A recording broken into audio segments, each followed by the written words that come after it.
avec Julia Témélédis de Auberçon. Ça va être notre capsule où on va souhaiter que vous ayez les meilleures journées possibles en étant au chaud.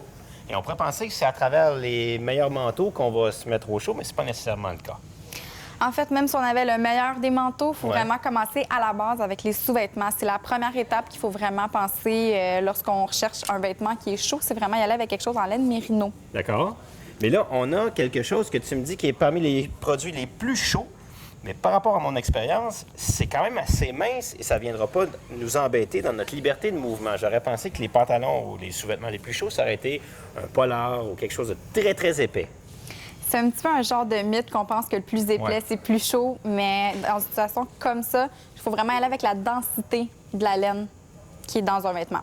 Alors, un truc pour les gens qui ont froid, souvent aux pieds, une des bonnes façons de ne pas avoir froid aux pieds, c'est d'avoir des sous-vêtements peut-être un peu plus chauds par rapport à ce qu'on propose habituellement. Si surtout vous allez dans les montagnes, Offord, Mont-Tremblant ou par grand vent nord-ouest à Tremblant, il fait très froid.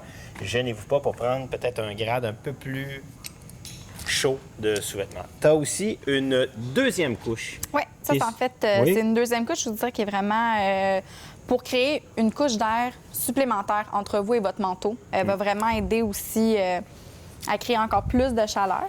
C'est quand même une texture qui semble un peu coupe-vent, même à la limite. Qu'est-ce que c'est comme produit? Oui, en fait, en après-ski, on peut quand même porter un vêtement comme ça qui va vraiment aider à couper le vent.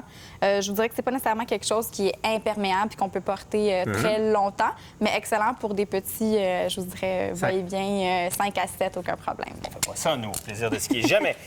Tu es la première à attirer mon attention sur ces magnifiques sous-vêtements. Maintenant, enfin, après l'éternel noir et parfois le blanc, mais on n'osait plus même en vendre en blanc, des magnifiques sous-vêtements qui sont devenus, je suis sûr, qui fera des parades de mode. Les madames, dans leur chalet privé, vont continuer à porter leurs sous-vêtements, même après la journée de ski. Oui, en fait, c'est super excitant d'avoir un produit qui est aussi coloré, aussi le fun à porter justement en ski. On a quasiment hâte d'arriver au chalet.